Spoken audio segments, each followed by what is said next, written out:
ପିଲାମାନେ ଆଜି ଭିଡିଓରେ ଦଶମ ଶ୍ରେଣୀ ଭୂଗୋଳ ବହିର ଦ୍ୱିତୀୟ ପାଠ ଭୂ ସମ୍ବଳ এই চ্যাପ୍ଟরটিର ପ୍ରଶ୍ନ ଉତ୍ତର ଗୁଡ଼ିକ ଆଲୋଚନା କରିବା ଏବଂ ପରୀକ୍ଷା ଉପଯୋଗୀ ଇମ୍ପୋର୍ଟାଣ୍ଟ କ୍ୱେଶ୍ଚିନ୍ ଆନ୍ସର ଗୁଡ଼ିକ ମଧ୍ୟ ଡିସ୍କସନ କରିବା।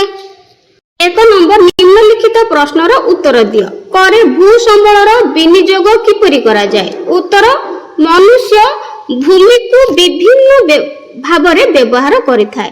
ଆଇରେ ଏହା ମନୁଷ୍ୟର ଖାଦ୍ୟ ବସ୍ତ୍ର ବାସଗୃହ ଇତ୍ୟାଦି ମୌଳିକ ଆବଶ୍ୟକତା ପୂରଣ କରିଥାଏ। ଟୁଆଇରେ ଭୂମିରେ ବିଭିନ୍ନ ପ୍ରକାର କୃଷି କାର୍ଯ୍ୟ କରାଯାଇ ଖାଦ୍ୟ ଶସ୍ୟ ଉତ୍ପାଦନ କରାଯାଇଥାଏ। ଥ୍ରୀଆଇ ଭୂମି ଉପରେ ଗ୍ରାମ ସହର ବିଭିନ୍ନ ଶିଳ୍ପ କେନ୍ଦ୍ର ଶିକ୍ଷାନୁଷ୍ଠାନ ବଜାର ପ୍ରଶାସନିକ ଅନୁଷ୍ଠାନ ଇତ୍ୟାଦି ସ୍ଥାପିତ ହୋଇଥାଏ। ଭୂମି ଉପରେ ବିଭିନ୍ନ ପ୍ରକାର ରାସ୍ତାଘାଟ ରେଳପଥ ଉଡ଼ାଜାହାଜ ପଡ଼ିଆ ସାମୁଦ୍ରିକ ବନ୍ଦର ନଦୀବନ୍ଧ କେନାଲ ଇତ୍ୟାଦି ପରିବହନ ମାଧ୍ୟମ ନିର୍ମାଣ କରାଯାଇଥାଏ। ଆଇବିରେ ଭୂମିର ଉପରି ଭାଗରୁ ଓ ଭୂ ଅଭ୍ୟନ୍ତରରୁ ବିଭିନ୍ନ ପ୍ରକାରର ଖଣିଜ ଦ୍ରବ୍ୟ ଉତ୍ତୋଳନ କରି କଞ୍ଚାମାଲ ଭାବରେ ଶିଳ୍ପ କେନ୍ଦ୍ରମାନଙ୍କୁ ଯୋଗାଇ ଦିଆଯାଇଥାଏ। ଭୂପୃଷ୍ଠରେ ଥିବା ଅରଣ୍ୟ ଓ ତୃଣଭୂମି ମନୁଷ୍ୟର ବିଭିନ୍ନ ଆବଶ୍ୟକତା ପୂରଣ କରିଥାଏ। ଖ ଭାରତରେ ଭୂ ସମ୍ବଳ କିପରି ବ୍ୟବହୃତ ହେଉଛି? ଉତ୍ତର ଭାରତର କ୍ରାନ୍ତୀୟ ଅବସ୍ଥିତି ଓ ଅନୁକୂଳ ମୌସୁମୀ ଜଳବାୟୁର ପ୍ରଭାବ ଯୋଗୁଁ ଏହାର ଭୂ ସମ୍ବଳ ଅତ୍ୟନ୍ତ ଉପଯୋଗୀ। ଜାତୀୟ ଅରଣ୍ୟ ନୀତି ଅନୁସାରେ ଭାରତରେ ସମୁଦାୟ ଭୂମିର ଶତକଡ଼ା 33 ଭାଗ ଭୂମି ଅରଣ୍ୟ ପାଇଁ ରହିବା ଆବଶ୍ୟକ। ମାତ୍ର ଆମ ଦେଶର ଶତକଡ଼ା 24.39 ଭାଗ ଅଞ୍ଚଳ ଅରଣ୍ୟ ଭୂମିର ଅନ୍ତର୍ଭୁକ୍ତ। ଟୁଆଇରେ ଦେଶର ସମୁଦାୟ କ୍ଷେତ୍ରଫଳରୁ 55 ଭାଗ କୃଷି କାର୍ଯ୍ୟ ପାଇଁ ଭୂମି ଉଦ୍ଦିଷ୍ଟ ଅଟେ। ଭାରତ ସମୁଦାୟ ଜନସଂଖ୍ୟାର ପ୍ରାୟ ଶତକଡ଼ା 58 ଭାଗରୁ ଉର୍ଦ୍ଧ୍ୱ ଲୋକ ପ୍ରତ୍ୟକ୍ଷ ବା ପରୋକ୍ଷ ଭାବେ କୃଷି ଓ କୃଷିଭିତ୍ତିକ ବିଭିନ୍ନ କାର୍ଯ୍ୟ ଉପରେ ନିର୍ଭରଶୀଳ।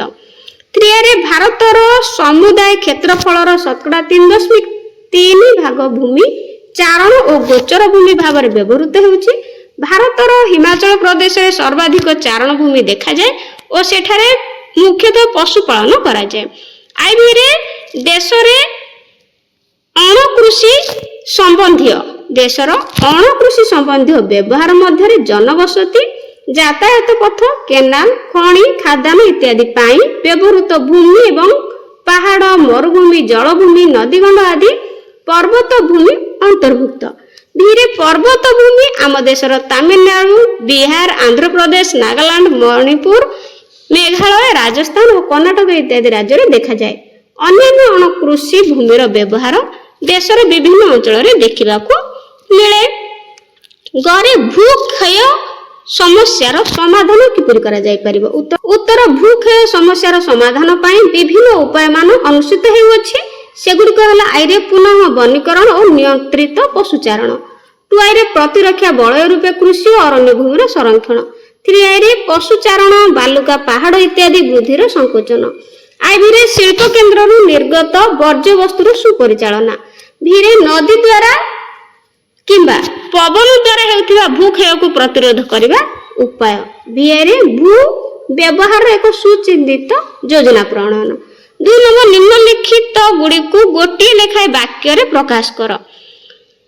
କ ଚଳିତ ପତିତ ଭୂମି ଖରେ ପୋଡୁ ଚାଷ।